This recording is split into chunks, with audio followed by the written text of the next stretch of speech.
N'aie jamais honte du travail qui te permet de mettre de la nourriture sur ta table.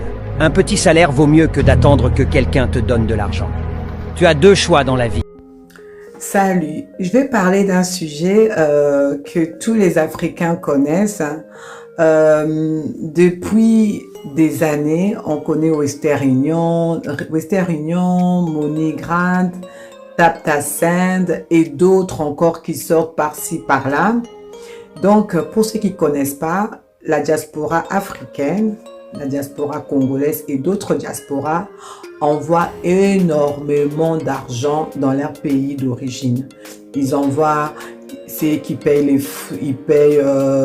quand il y a quelqu'un qui est malade, on envoie l'argent.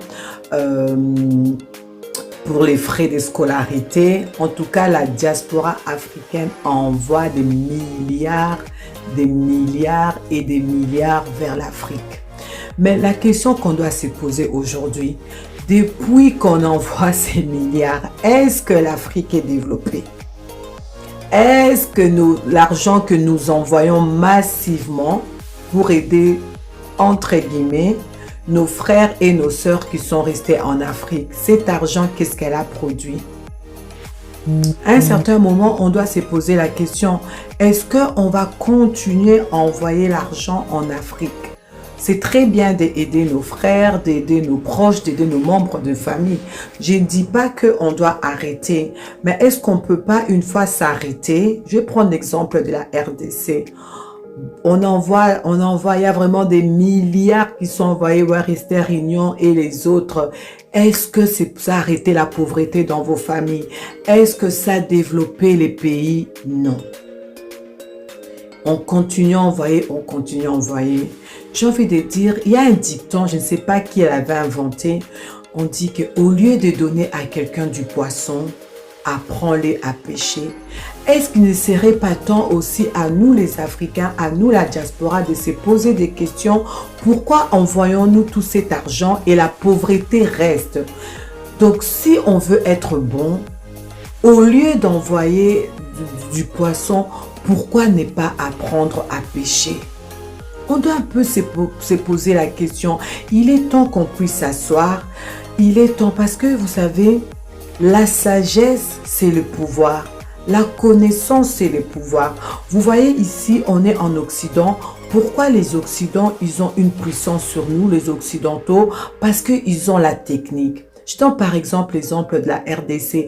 On a des matières premières, on a tout ce qu'il faut pour faire la bombe atomique, pour faire tout, mais on n'a pas la connaissance. C'est la sagesse qui est la connaissance. Et pire encore, combien de parents on nous envoie de l'argent, l'Union européenne, on envoie.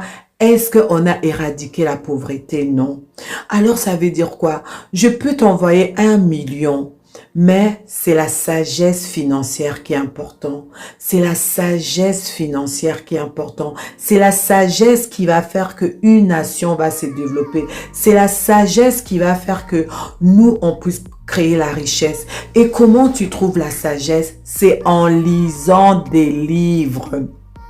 Si tu n'as pas été à l'école, tu n'as pas eu cette grâce d'aller à l'école, ce n'est pas grave. Prenons des livres sur la sagesse financière, comment faire une entreprise, comment créer du business, comment investir, comment changer ta mentalité, comment changer ton mindset. On a besoin de cela parce qu'on peut continuer à envoyant vers, mais ça ne va pas éradiquer la pauvreté. Quand tu fais ça, tu n'aides pas ta famille. Au contraire, tu les assujettis à toi. Qu'est-ce que je veux dire? Il est temps que nous puissions acquérir la sagesse. Nous, la diaspora ici, et pour nos frères et sœurs qui sont restés au pays, le devoir en 2024, c'est la sagesse. Je vais parler aux femmes africaines. Toi qui veux faire du business, qui veux t'en sortir, cherche la sagesse. La sagesse quand une coiffeuse, quelle sagesse il me faut?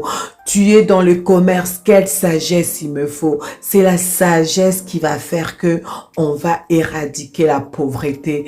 Devenons nos désespères. Donc, Envoyons à nos frères et sœurs la connaissance. Si tu leur envoies $100, tu dis, Yaya, je t'ai envoyé $100, mais il y a tel livre qui parle de business, il y a tel livre qui va t'aider, il y a tel livre, je veux que tu le lis. On doit commencer à lire, pour acquérir la sagesse. Voilà, c'était les messages de ce soir. En tout cas, bravo à la femme congolaise, bravo aux femmes africaines. Vous êtes des femmes fortes, vous êtes des femmes battantes. Pour 2024, on acquiert la sagesse. On acquiert la sagesse parce que la sagesse, c'est le pouvoir. La connaissance, c'est le pouvoir.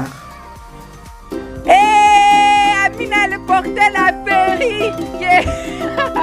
Charles, viens voir. Comment tu vas? Comment ça va? Ça va. Wakati, good morning.